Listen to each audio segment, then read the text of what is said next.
Naitwa Ombeni Kimaro, ni mratibu taifa wa Jukwaa la Haki za Watoto Tanzania.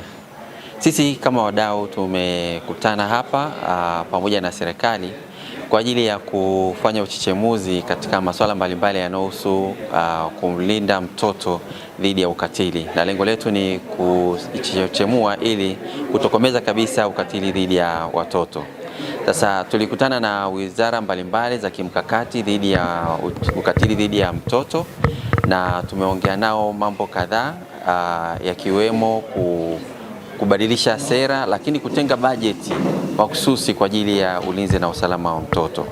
Tumeona kabisa kwamba katika hali ya sasa hivi sera zinaelekeza kuwa na 3% katika mapato ya halmashauri kwa ajili ya kumlinda mtoto, lakini jambo hilo limekuwa halitekelezwi kwa kiwango kizuri.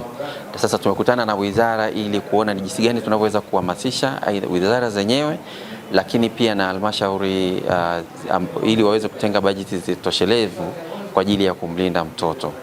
Na katika maazimio ambayo tumeyafanya siku ya leo ni pamoja na kwenda kuhamasishana katika wizara wameahidi kabisa kwamba wataenda kuhamasishana katika wizara zao kutenga bajeti mahususi kwa ajili ya kumlinda mtoto, na tumekubaliana pia tutakuwa na vikao mara kwa mara kwa ajili ya kuangalia yale ambayo tumeazimia mahali hapa yanatekelezwa.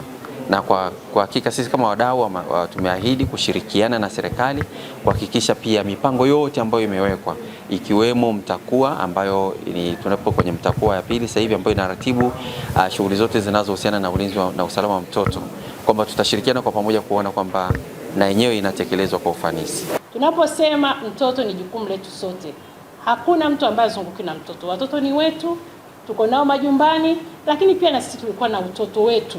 Tunazungumza hapa kwa sababu tulilindwa na ukatili wa aina mbalimbali, ndio maana tuna nguvu ya kuweza kukaa na kuzungumzia watoto.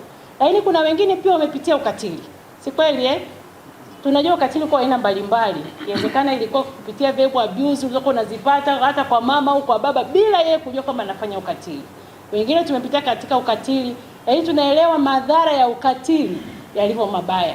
Kwa hivyo mzungumzia mtoto ambaye amefanyiwa ukatili, pengine amebakwa, hiyo psychological torture sio ya leo. Yawezekana ataisahau siku ambapo ataondoka duniani.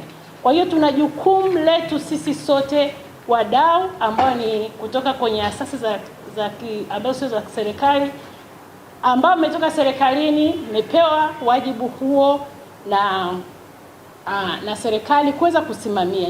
Tunawaahidi sisi kama Wizara ya Afya kwenye kipande chetu